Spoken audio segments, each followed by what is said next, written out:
Access our new 6-part series on the psychology of the man-child, the neurosis that is crippling men, which consists of over 2 hours of content, by joining our membership program at academyofideas.com/members.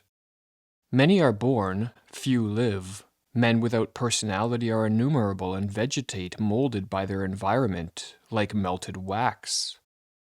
In the early 20th century, the Argentinian philosopher, physician, and essayist José Ingenieros wrote a book titled The Mediocre Man. In it, he explores what distinguishes the mediocre masses from those who strive after bold ideals and in the process accomplish remarkable feats. In this video, we examine the wisdom contained in this book, focusing on how we can use it to help us escape from a mediocre existence. Individually considered, writes Ingenieros, mediocrity can be defined as the absence of personal characteristics that permit distinguishing the individual in its society. Mediocre men and women are hyperconformists. Such individuals do not think for themselves, but passively adopt the popular attitudes, opinions, and beliefs of their society. The characteristic and unequivocal sign of mediocrity, explains Ingenieros, is his deference for the opinion of others, never speaks, always repeats, judges men as he hears them judge. The mediocre individual also lacks moral intelligence. His or her judgments of good and bad are not reached through introspection and critical thought, but through imitation of those in their family, peer group, and society at large, or as Ingenieros writes, the mediocre man is a shadow projected by society. He is essentially imitative and is perfectly adapted to live with the herd, reflecting the routines, prejudices, and dogmatisms acknowledged as useful for the domesticity. His characteristic is to imitate those who surround him, to think with others' head and be incapable of forming their own ideals.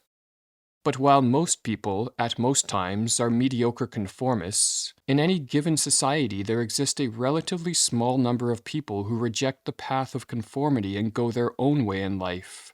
Some of these people accomplish great feats, cultivate great personalities, and live fulfilling and meaningful lives, while other nonconformists drift without a purpose. What distinguishes the former from the latter, according to Ingenieros, is that they are guided by an ideal. Looking at the great figures of history reveals the power of ideals. For example, Isaac Newton, Albert Einstein, and Charles Darwin were driven by the ideal of truth. They desired to understand the laws that govern the workings of nature. Others like Michelangelo, Leonardo da Vinci, and Vincent van Gogh were driven by the ideal of beauty, trying to capture it in their works of art. Sri Aurobindo, Saint Monica, and William Blake were guided by religious, spiritual, or mystical ideals, and strove to connect to the divine ground of all being, while individuals like Benjamin Franklin or Martin Luther King Jr. were driven by the ideal of justice. They desired to rid the world of moral corruption. Relatively few in the modern day are passionately possessed by an ideal. Instead, conformity narrows our focus to the attainment of social validation, wealth, status, or fame. Furthermore, most people are more concerned with attaining these things in the quickest and easiest way possible than with the process that leads to their attainment. But living in this manner locks us into a mediocre existence and paves the way for a morally corrupt life. If we wish to escape mediocrity, we should seek out an ideal to guide us through life. Ideals, writes Ingenieros, are a vector towards that which is best, becoming anticipations of the future. There are countless ideals we can choose, but if our goal is to cultivate a great life and a great personality, we should adopt an ideal that is subsumed under one of 3 main categories: the good, the true, or the beautiful. For example, adopting the ideal of striving to return freedom to an unfree world would be subsumed in the category of the good. Dedicating one's life to scientific or technological advancement would be in the category of the true. Spending one's life writing works of fiction or creating music would be an ideal in the category of the beautiful, while spiritual or religious aims can typically be placed in multiple of these categories. But as Ingenieros writes, without ideals, human betterment would be impossible. They have and always will be there. They palpitate behind all magnificent human endeavors. The imagination ignites them, surpassing experience and anticipating its results. That is the law of human progress and evolution. Events receive life and heat from the ideals, without whose influence they would be inert and centuries would be muted. Events are departure points, ideals are beacons of light that illuminate the path ahead. If we discover an ideal that we are passionate about, we must guard it like treasure and be sure not to let its spark die, for as Ingenieros warned, when your visionary bow aims towards the stars and you unfold your wings towards such unreachable loftiness, eager of perfection and rebellious to mediocrity, you carry deep within the mysterious spring of an ideal. It is a sacred ember, capable of annealing you for great deeds. Guard it. If extinguished, it will not reignite, and if it dies, you are left inert, cold human rubbish. You only live for that particle of fantasy that lifts you beyond reality. In addition to discovering an ideal, to escape a mediocre existence, it is important to seek out a mentor, for much of our character is sculpted through the process of imitation, or as Theodor Adorno wrote, the human is indissolubly linked with imitation. A human being only becomes human at all by imitating other human beings. Unless we have good role models to emulate, our default tendency will be to imitate the masses of mediocre men and women. There are countless historical examples of the power of a mentor. Perhaps the most famous is from ancient Greece, where Socrates acted as a mentor to Plato, who was a mentor for Aristotle, who in turn was a mentor to Alexander the Great. More recent examples include Michelangelo acting as a mentor for Raphael, Joseph Haydn for Mozart and Beethoven, and Sigmund Freud for Carl Jung. In a society pervaded by mediocrity, finding a good mentor can prove difficult, but we don't need to know someone personally for them to serve this purpose. We can turn to the great figures of history and through a study of their works and a reading of their biographies, learn what made them tick and what drove them, and use this knowledge to shape our own life. And as Ian McGilchrist writes, imitation gives rise, paradoxically as it may seem, to individuality. That is precisely because the process is not mechanical reproduction, but an imaginative inhabiting of the other, which is always different because of its intersubjective betweenness. In addition to using those who excel in a similar field as role models, we should also look to them as sources of inspiration. Those who do not admire the best cannot improve, explains Ingenieros. The one who sees defects and not beauty, blames and not merits, discordances and not harmonies, dies in a low level where he vegetates with the illusion of being a critic. Those who do not know how to admire do not have a future, and are incapable of rising towards an ideal perfection.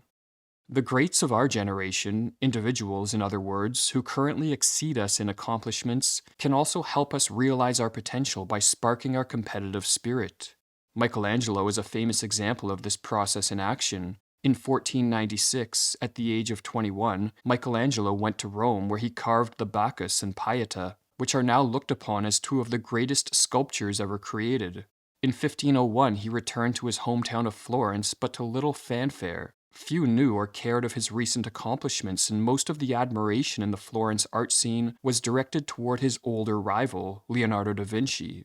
The fame and adulation that da Vinci received, and Michelangelo lacked, fed his competitive spirit, and as William Wallace writes in Michelangelo, the artist, the man, and his times, out of the limelight, but determined to outdo his more famous rival, Michelangelo began working on a large but unpromising block of marble. This block of marble was to become the sculpture of David, one of the greatest works of art ever created, and a work that placed Michelangelo in the same echelon as da Vinci. Michelangelo's David is even more impressive when one looks at the challenges he faced in creating it. Or as Wallace writes, the block, so large it was called the Giant, had been quarried more than 40 years previously. Marble is best carved when it is fresh from the quarries. With age and exposure to the elements, it becomes increasingly intractable. At least 3 sculptors had taken chisels to the block, each one making it more difficult for his successor. Already thin, the block grew thinner, more weathered, more resistant. He labored mightily for 3 years to realize his masterpiece. Michelangelo's relentless commitment to his ideal, to the creation of beauty, highlights another important characteristic of history's great figures. Such individuals work extremely hard.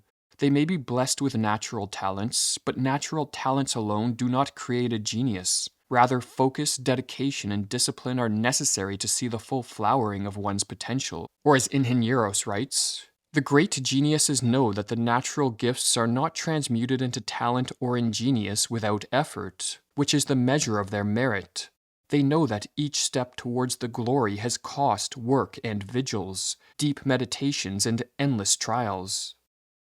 Even if we don't possess the natural talents of a Michelangelo, most of us only scratch the surface of our potential and waste the majority of whatever talents we do possess by chasing shallow ends.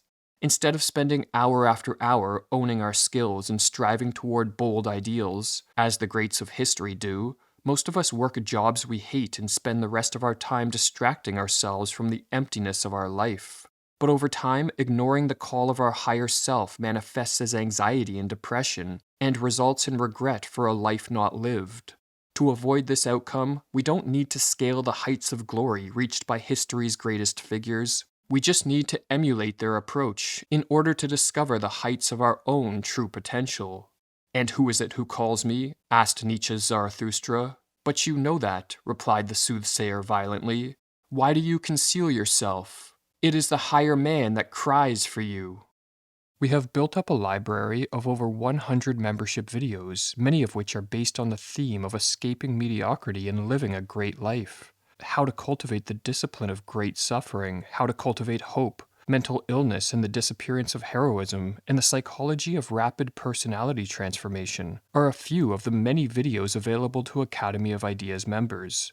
Access all of our membership videos for $5.99 a month or $49.99 a year at academyofideas.com/members. New membership videos are added every month, and you can cancel at any time.